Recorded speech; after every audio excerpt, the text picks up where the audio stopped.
Lately I've been looking back along this winding road to the old familiar markers of the mercies I have known. I know it may sound simple, but it's more than a cliche. There's no better way to tell you than to say God's been good in my life. I feel blessed beyond my wildest dreams when I go to sleep each night. Though I've had my share of hard times, I wouldn't change them if I could, 'cause through it all, God's been good.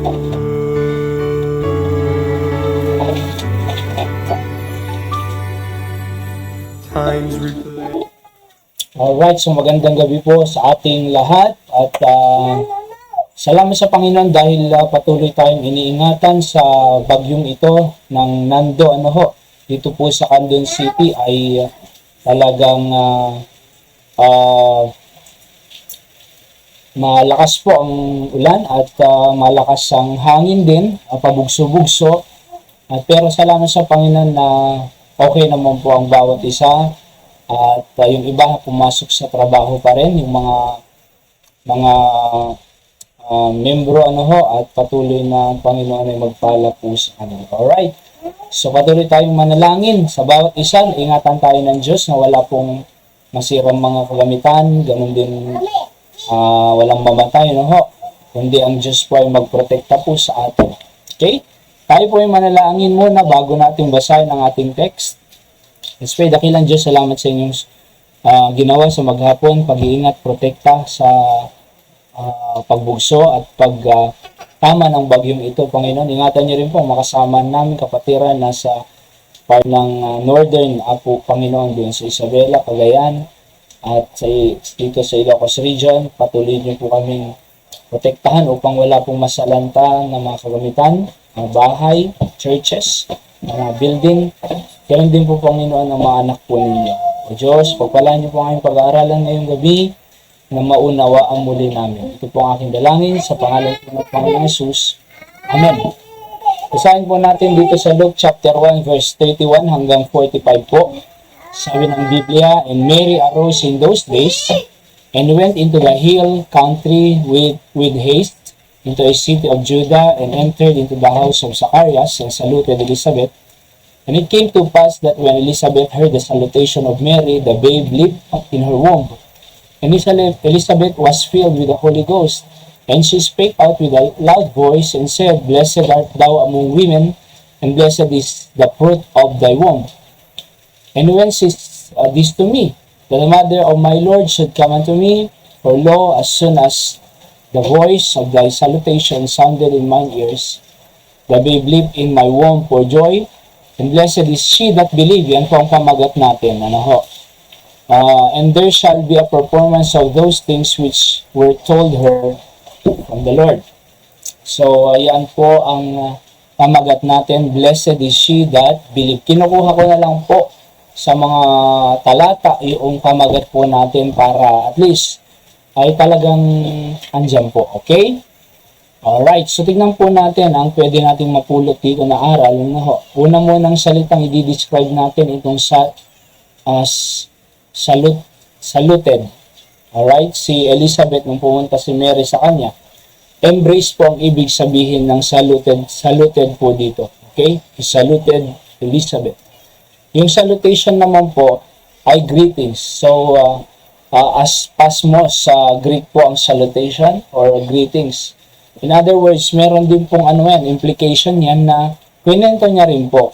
Yung, syempre, pag ginigreet mo siya, ay kinikwentuhan mo na rin, di ba? So, kwento ni Mary kay Elizabeth, yung sinabi ng angel na sa kanya ipapanganak ang tagapagligtas. Kaya nga, kung mababasa niyo po dito, ay talagang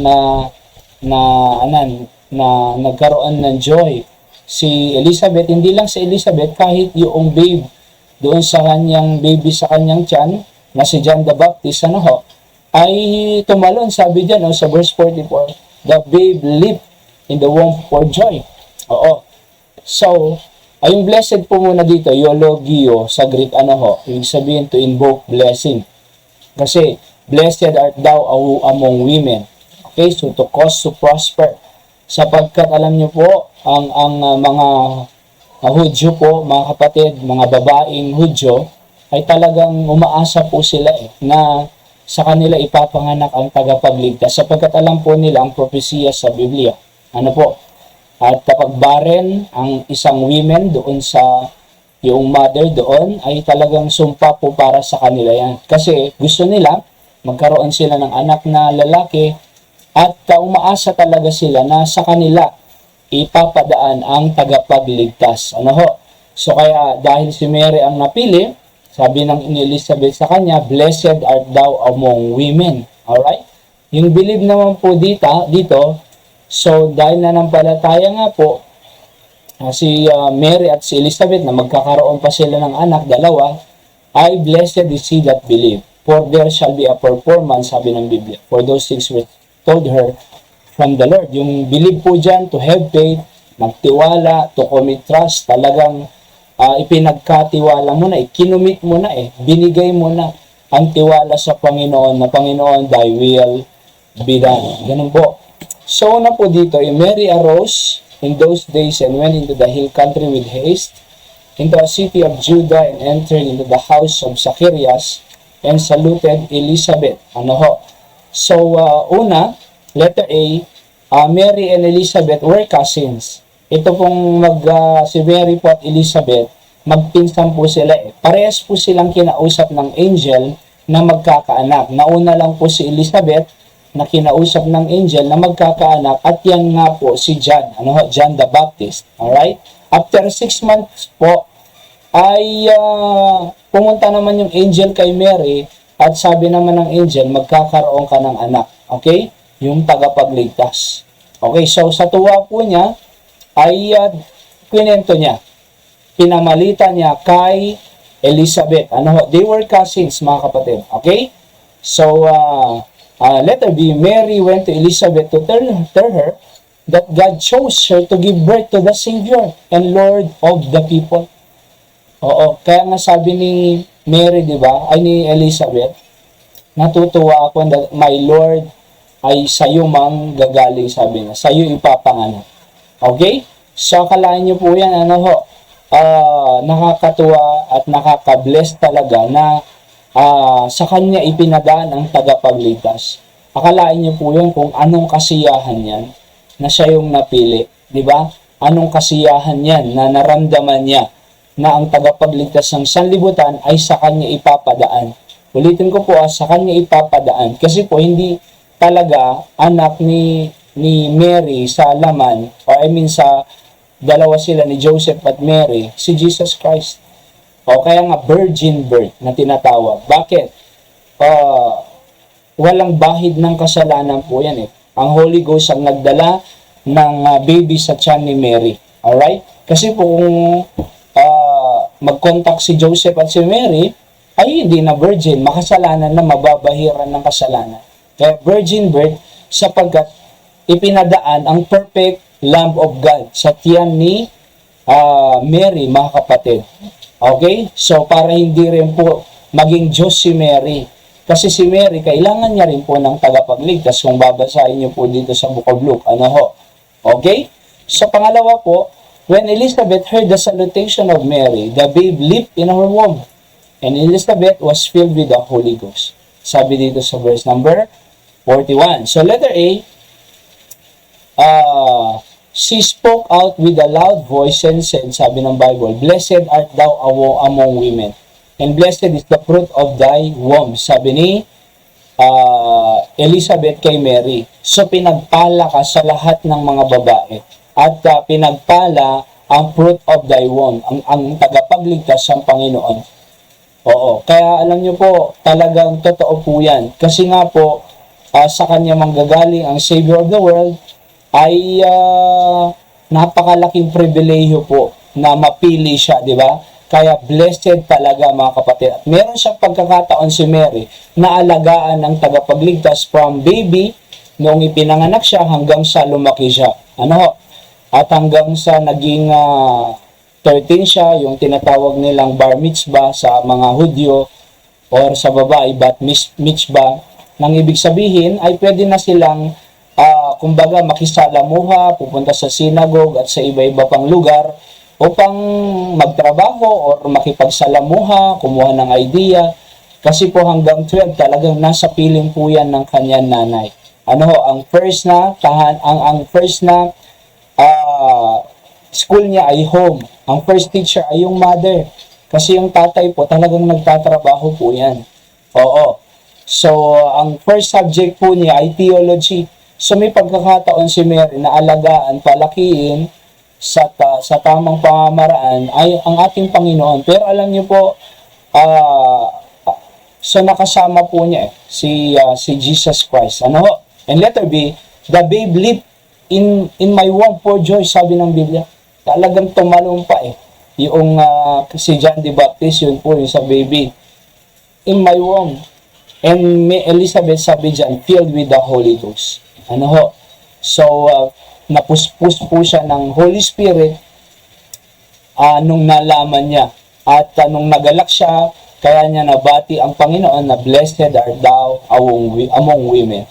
Kaya alam niyo po, ang isang tunay na anak ng Diyos ay dapat filled ng Holy Spirit. Pag nakakabalita ka po ng mga encouragement, nakakabalita tayo ng mga accomplishment ng mga believers at mga churches, mga pastors, mga preachers, mga Christians, ano ho, nakakarinig po tayo ng testimony, na-challenge kayo. Dapat nafe-filled ka ng Holy Spirit. Gagawin ko rin yun. Dapat may challenge Di ba? May katuwaan tayo pag naririnig natin. May na-start na church, may na-start na mission, may na-start na outreach, may mga nawin na kaluluwa, may nabautismuhan, may service na nangyari, di ba? Revival conferences. Dapat natutuwa po tayo Oo, kahit isang kaluluwa po ang naligtas, halimbawa, matutuwa ka dyan kung filled ka ng Holy Spirit, di ba? Hindi yung parang isa lang. Hindi po kompetensya ang paglilingkod sa Panginoon. Wala po tayong kailangang i-compete at i-prove, kundi kinakailangan lang natin gawin ang responsibility po natin bilang anak ng Diyos sa abot ng ating makakaya, sa biyaya ng Diyos at sa ikakapuri ng ating Panginoon. Oho, yan dapat ang iisipin po natin. Okay, sa panghuli po, I blessed is she that believes, sabi dito. Oo, verse 45, di ba? For there shall be a performance of those things which were told from her from the Lord. Kumbaga, ipe-perform So, gagawin ng Diyos, ibibigay ng Diyos yung pinangako niya Tingnan niyo po, pinangako ng Panginoon kay Elizabeth, magkakaanak. Paano yan? Sabi niya, barren ako Di ba? Kahit nga si Zacarias, nung nasa templo siya, gumagawa ng kanyang role na mag-incense, burn incense, di ba? Hindi siya naniwala doon sa angel. Kaya nga po napipi siya Naging pipi hanggang sa may panganak si John. Oo. Bakit siya napipi? Kasi hindi siya naniwala Oo. Pero kung naniwala, God will perform it So, pinagpala kapatid. Letter A, sabi ko, both Elizabeth and Mary believe what God told them through the angel. So, naniwala sila. Letter B, because they believe, they were both used by God to birth the two great people in this world. So, tinawag po siya, kung maalala niyo yung unang lesson natin noon, that John the Baptist is a great man. He was great, sabi ng Biblia. Ganon din ang Panginoon. He was great. Diba? Oho, yung binasa natin kanina. Alright? So, they gave birth to two great people in this world. Dahil sa pananampalataya po nila. Napakalaking pribilehiyo po yun. Katulad mo, di ba? Pag nakakagraduate yung anak mo, ng engineer, architect, doctor, proud ka Talagang ikwekwento mo yan. Papagawa mo pa ng tarpaulin yan. Oo, i-Facebook mo pa. Congratulations na lang. Oo. So kung napaka, di ba? Sapagkat talagang kumbaga, malaking pribilehyo po yun, kapatid, na gamitin ka ng Panginoon.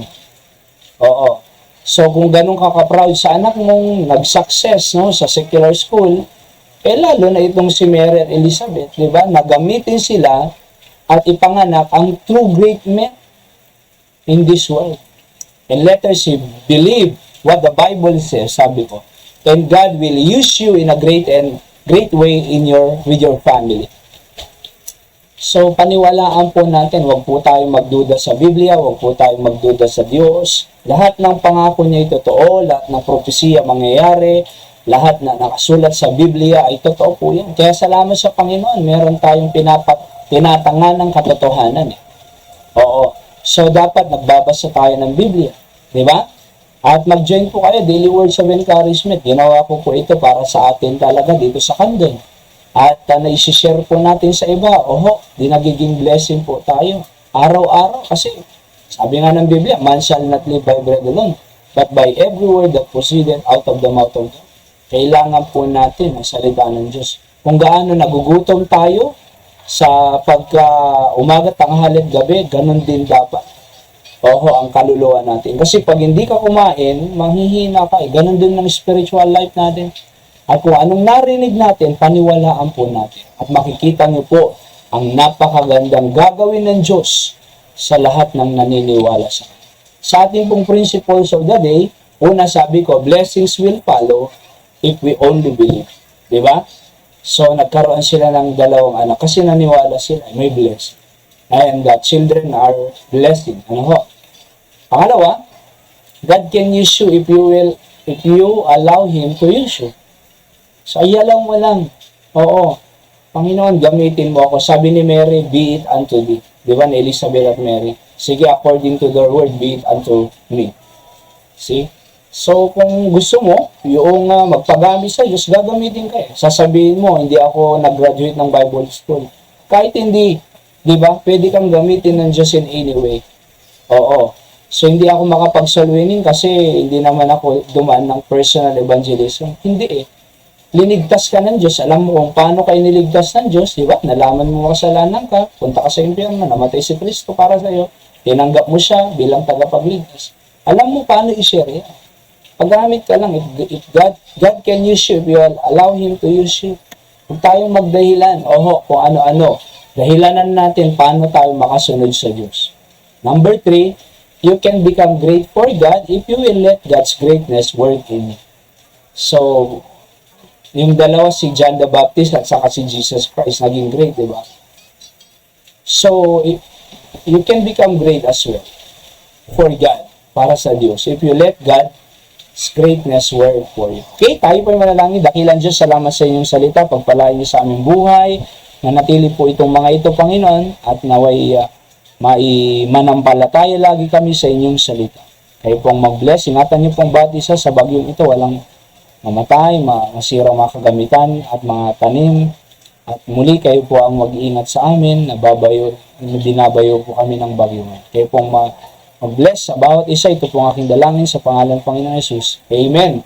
So yan po ang ating daily words of encouragement po. Magandang gabi po sa bawat isa atin, saan man kayo naroroon. Let's just pray for one another. Stay safe. Kaya sa bawat isa po, pagpalain po tayo ng ating Panginoon.